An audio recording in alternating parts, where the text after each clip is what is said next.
ரசமலாய் அரிசி மாவில் கூட செய்யலாம். இது செய்கிறது எப்படின்னு இப்போ சொல்கிறேன் பாருங்கள்.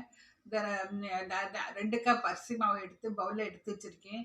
அதுக்கு தேவையான ஒரு பிஞ்சு சால்ட்டு போட போகிறேன். ஒரு பிஞ்ச் சால்ட்டு போட்டுட்டு அதோட நம்ம வந்து மில்க் பவுடர்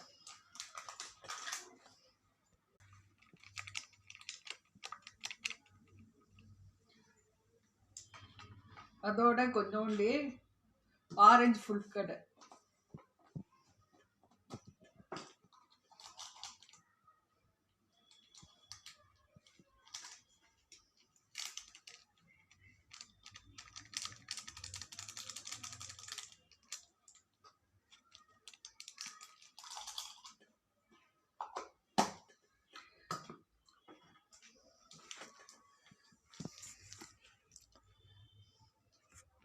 தயிர்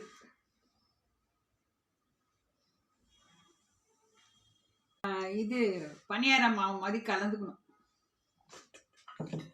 மாவு பால் பவுடரு இது அப்புறம் வந்து இது பால் பவுடர் அரிசி மாவு அப்புறம் வந்து பேக்கிங் சோடா எல்லாம் உப்பு ஜீனி எல்லாம் போட்டு கலந்து பேட்டரை வந்து இந்த அளவுக்கு இருக்கணும்.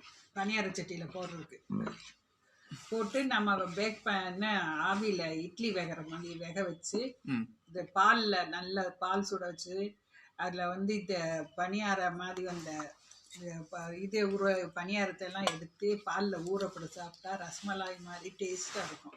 இது செஞ்சு பாருங்கள். இதுக்கு ஏலக்காய் தூளும் போட்டுக்கலாம். வேக வச்சு இப்போ எடுத்து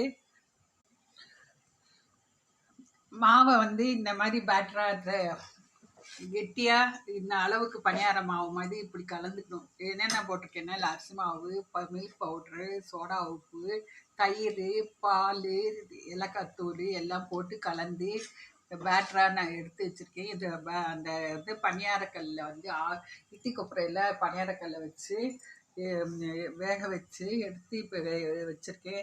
இப்போ வந்து இந்த பாலில் ஊற வச்சு சாப்பிட்டா அசல் ரசமலாய் மாதிரியே டேஸ்ட் இருக்கும்.